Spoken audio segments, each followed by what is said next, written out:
ఇప్పుడే ఇలా ఉంటే రానున్న ఏప్రిల్ మే నెలల్లో ఇక నిప్పుల వర్షమే. జాగ్రత్తలు తీసుకోకపోతే అంతే సంగతి. మండే ఎండలతో ప్రజలారా జర భద్రమంటుంది ఐఎంటీ. ఏపీ తెలంగాణలో భానుడు భగభగలు కురిపిస్తున్నాడు. మండే ఎండలతో దడ పుట్టిస్తున్నాడు. సూర్యారావు ఆన్ డ్యూటీ అంటూ బయటకొచ్చారు. మీ పని మటాషే అంటున్నారు. రెండు తెలుగు రాష్ట్రాల్లో పలు జిల్లాల్లో నమోదవుతున్న భారీ ఉష్ణోగ్రతలు జనాలను అడుగు బయట పెట్టాలంటేనే బెంబేలెత్తిస్తున్నాయి.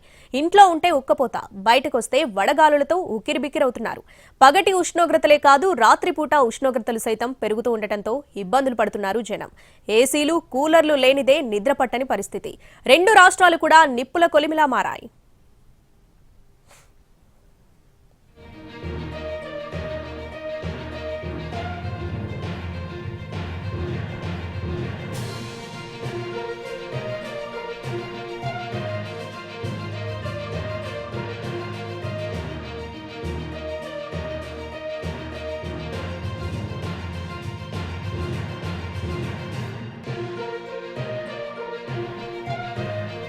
రోజురోజుకి ఎండల తీవ్రత పెరిగిపోతూ ఉండటంతో వృద్ధులు, చిన్నారులు అల్లాడిపోతున్నారు. సాధారణ ఉష్ణోగ్రత కంటే 4 నుంచి 5 డిగ్రీల ఉష్ణోగ్రతలు అధికంగా నమోదవుతున్నాయి. తెలంగాణ రాష్ట్రంలోని పలు ప్రాంతాల్లో 40 డిగ్రీల ఉష్ణోగ్రత దాటినట్లు వాతావరణ శాఖ చెబుతుంది. ఆదిలాబాద్ జిల్లాలో 41 డిగ్రీల గరిష్ట ఉష్ణోగ్రత నమోదైందని తెలిపింది. కొమరంభీం జిల్లా, మంచిర్యాల, జగిత్యాల, రాజన్న సిరిసిల్ల, కరీంనగర్, పెద్దపల్లి జిల్లాల్లో ఉష్ణోగ్రతలు భారీగా నమోదవుతున్నాయి. రానున్న 2 రోజుల్లో ఈ జిల్లాల్లో వడగాలుల ప్రభావం తీవ్రంగా ఉంటుందని హెచ్చరించింది వాతావరణ శాఖ. రేపు 41 నుంచి 44 డిగ్రీల వరకు ఉష్ణోగ్రతలు నమోదయ్యే అవకాశం ఉందని తెలిపింది. ఇప్పటికే ఆరెంజ్ అలర్ట్ జారీ చేసింది.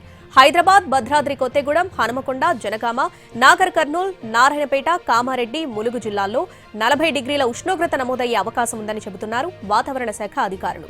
ఈ జిల్లాలకు ఎల్లో అలర్ట్ జారీ చేశారు. ఇప్పటికే ఇవాళ కూడా తెలంగాణలోని పలు జిల్లాల్లో 40 డిగ్రీల ఉష్ణోగ్రతలు నమోదయ్యాయి. అత్యవసరమైతే తప్ప బయటకు వెళ్లొద్దని, వెళ్లాల్సి వస్తే ఖచ్చితంగా జాగ్రత్తలు తీసుకోవాలని సూచిస్తున్నారు వాతావరణ శాఖ అధికారులు.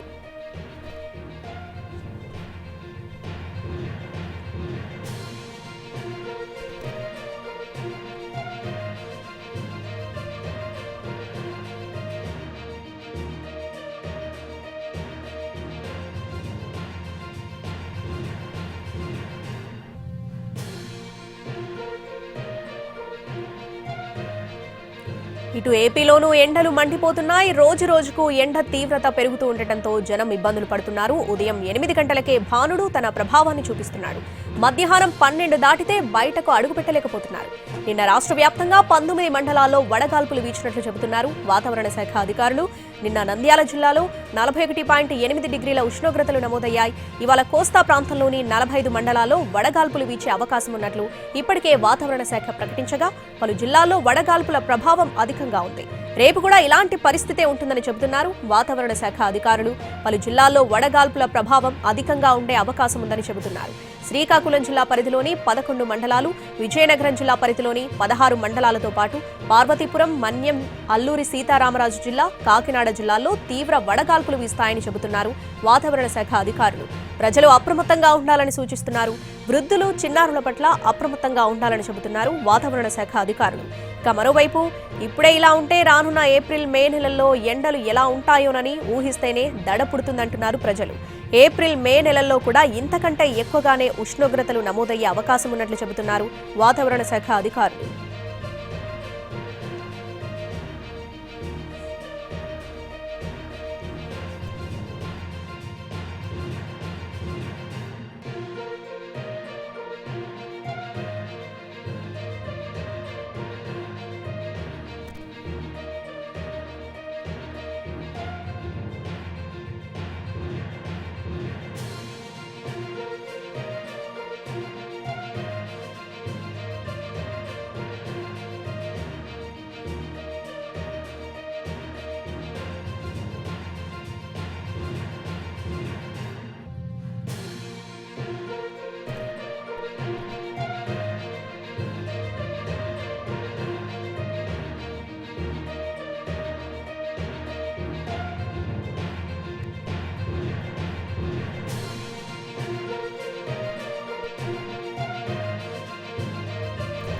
పూర్తి అప్డేట్స్ మా ప్రతినిధి రామ్ అందిస్తారు. రామ్.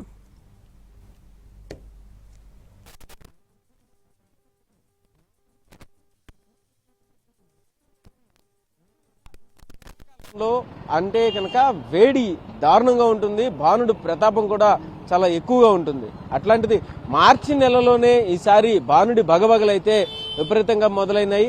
ఎండ వేడిమికి ఎవరు కూడా ఎక్కడ ఆగే ప్రయత్నం అయితే చేయట్లేదు. ఇప్పుడు ఖచ్చితంగా ఎండ దెబ్బకి హెల్మెట్లు పెట్టుకొని బయటికి రావట్లేదు, కొందరైతే ముసుగులు కప్పుకుని కూడా తిరుగుతున్నటువంటి పరిస్థితి అయితే ఉంది. ఇక్కడ చూస్తే గనక సహజంగా ట్రాఫిక్ పోలీసులు అత్యధికంగా రోడ్ల మీద ఎప్పుడు కంటిన్యూగా కనిపిస్తూ ఉంటారు. వాళ్ళు ఎండని, వానని, అలాగే మిగతా వాతావరణ పరిస్థితులు దేన్ని కూడా పట్టించుకోకుండా పనిచేస్తూ ఉండేటటువంటి పరిస్థితి అయితే మనం చూడొచ్చు.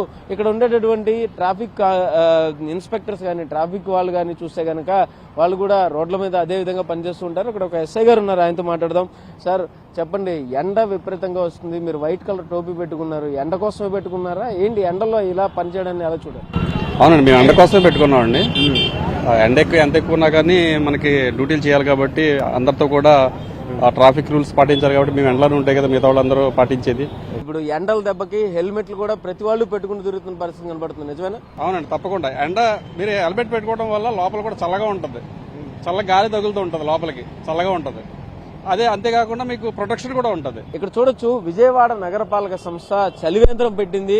ప్రతి చోట కూడా ఇలా ఒక బాక్స్ లాగా పెట్టి అందులో ఈ రకంగా చలివేంద్రాన్ని పెట్టినటువంటి పరిస్థితి అయితే ఉంది. ఇక్కడ వీరితో ఒకసారి అమ్మ చెప్పండి, ఇది కంటిన్యూగా ఉంటుందా డే అంతా? ఎలా ఇది అరేంజ్మెంట్ ఎలా? పొద్దున్న 9 దగ్గర నుంచి సాయంకాలం 5 దాకా ఉంటుందండి. ఎండకి జనాలు వచ్చి ఈ వేడికి ఈ చల్లని నీళ్లు తాగి వాళ్ళు కొంచెం మనశ్శాంతిగా వెళ్తారు. ఈ సాయంకాలం 5 దాకా ఉంటది. ఎన్నిసార్లు ఇస్తారు, ఎన్నిసార్లు మారుస్తారు? 5 క్యాన్లు వేస్తారండి. ఉదయం 5, సాయంకాలం 5, మొత్తం 10 క్యాన్లు వేస్తారు రోజుకి. ఒకవేళ నీళ్లు అయిపోతే గనక ఇంకొక 5 క్యాన్లు ఎక్స్ట్రా వేస్తారు. మొత్తం రాష్ట్రంలో ఉన్నటువంటి 26 జిల్లాల్లో దాదాపు 13 నుంచి 15 జిల్లాల్లో పూర్తిగా మధ్యాహ్నం 3 అయ్యేటప్పటికల్లా కూడా 40 డిగ్రీలు కూడా దాటి ఉష్ణోగ్రతలు నమోదవుతున్నటువంటి పరిస్థితి అయితే ఉంది. ఏదైనా మొత్తానికి అయితే మాత్రం భానుడి భగభగలను తట్టుకుంటూ జాగ్రత్తగా అన్ని జాగ్రత్తలు తీసుకుని బయట తిరగాలని, అవసరమైతేనే బయటికి రావాలని కూడా అధికారులు సూచనలు ఇస్తున్నటువంటి పరిస్థితి అయితే ఉంది. కెమెరా పర్సన్ ఆర్కేతో రామ్, ఎన్టీవీ, విజయవాడ నుంచి.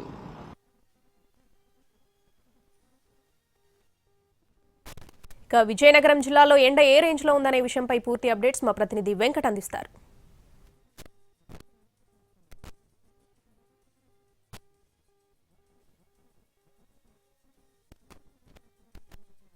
వేసవి ఉష్ణోగ్రతలు రోజు రోజుకు పెరుగుతున్నాయి. ఇప్పటికే విజయనగరం జిల్లాలో చూసుకున్నట్లయితే దాదాపు 1-2 ఉష్ణోగ్రతలు పెరుగుతూనే ఉన్నాయి. ఉదయం సాధారణంగా చూసుకున్నట్లయితే 32 డిగ్రీల వరకు కూడా నమోదవుతున్నాయి. ఇదే గత ఏడాది చూసుకున్నట్లయితే 30 డిగ్రీల వరకే నమోదయ్యేవి. ఈసారి చూసుకున్నట్లయితే ఉష్ణోగ్రతలు పెరుగుతున్నాయని అధికారికంగానే వెల్లడిస్తున్న పరిస్థితి ఉంది. ఈ ఎండల తీవ్రతకు తట్టుకునే విధంగా ఎట్లాంటి ప్రికాషన్స్ తీసుకోవాలి అనే దానిపైన మనతో కూడా మాట్లాడేందుకు డాక్టర్ గిరి గారు ఉన్నారు, ఆయనతో మాట్లాడే ప్రయత్నం చేద్దాం. సార్, ప్రధానంగా ఇప్పుడు చూస్తే ఉష్ణోగ్రతలు రోజు రోజుకు పెరుగుతూనే ఉన్నాయి. ఇక వేసవి స్టార్టింగ్లోనే ఇంత పరిస్థితులు ఉంటే ఎట్లాంటి ప్రికాషన్స్ తీసుకోవాల్సి ఉంటుంది ప్రతి ఒక్కరు? కంపారిటివ్లీ లాస్ట్ ఇయర్ కన్నా ఈ సంవత్సరం తొందరగానే ఎండలు స్టార్ట్ అయ్యండి. లాస్ట్ టైం ఈ సంవత్సరానికి ఇంతగా ఎండలు లేవు. ఆల్మోస్ట్ మనకి అధికారులు చెప్పినట్టు 1-2 డిగ్రీలు ఆటోమేటిక్గా పెరిగినట్టే మనకు అనిపిస్తుందండి. ఒక 2-3 పేషెంట్స్ కూడా ఈ మధ్యన రావడం జరిగిందండి. దానికి లక్షణాలు ఎలా ఉంటాయి? తలనొప్పి విపరీతంగా ఉంటుంది, డీహైడ్రేషన్ కూడా చాలా ఎక్కువ ఉంటుంది, ఒక్కోసారి అపస్మారక స్థితిలో కూడా పేషెంట్ వెళ్ళిపోవడం జరుగుతుంటుంది. అలాంటప్పుడు వెంటనే మనకి ఓఆర్ఎస్లు కానీ, తర్వాత హైడ్రేటెడ్ వాటర్ లాంటిది, అంటే సాల్ట్ వాటర్ కానీ అలాంటివి తీసుకుంటే మీకు దగ్గరలో అప్పుడు ప్రాథమిక చికిత్సగా చూసుకోవాలి. తర్వాత దగ్గరలో ఉండే హాస్పిటల్కి వెంటనే తీసుకురావాల్సి ఉంటుందండి. ఇంకోటి ఏంటంటే, ఎండ తీవ్రంగా మధ్యాహ్నం పూట ఉంటుంది కాబట్టి ఆ టైంలో కొంతవరకు వర్క్ని అవాయిడ్ చేయడం చేసుకుంటే మంచిది. అండ్ అలాంటి పరిస్థితి హెడేక్ కానీ, మనకి పాల్పిటేషన్స్ వచ్చి అపస్మారక స్థితిలో ఉండేటప్పుడు ఇంటి దగ్గరే అసెస్ చేయకుండా వీలైనంత తొందరగా హాస్పిటల్కి వచ్చినట్టయితే మనకి మెరుగైన వైద్యాన్ని ఇవ్వడం జరుగుతుంటుందండి. చాలామంది ఈ ఎండలకి తట్టుకోలేక చాలామంది ఏం చేస్తున్నారంటే ఈ మధ్యకాలంలో కూల్ డ్రింక్స్ తీసుకోవటం ఇట్లాంటివి కూడా సడన్ చేస్తున్నారు. అలాంటివి ఏమైనా దాని మీద ఎఫెక్ట్ ఏమైనా ఉంటుందా? అట్లా తీసుకోవచ్చా లేకపోతే ఏం చేయాలి? కూల్ డ్రింక్స్ వలన ఏమీ ఉపయోగం ఉండదండి. కూల్ డ్రింక్స్లో ఏంటంటే ఒక గ్లూకోజ్ కార్బోహైడ్రేట్ తప్ప ఇంకేం ఉండదండి. మనకి సమ్మర్లో ఈ ఎండ తీవ్రత వల్ల ఎలక్ట్రోలైట్స్ ఇంబ్యాలెన్స్ జరుగుతుంది. సోడియం, పొటాషియం, క్లోరైడ్ ఇవన్నీ లాస్ అవుతుంటారు. వాటిని రీప్లేస్ చేయాలి.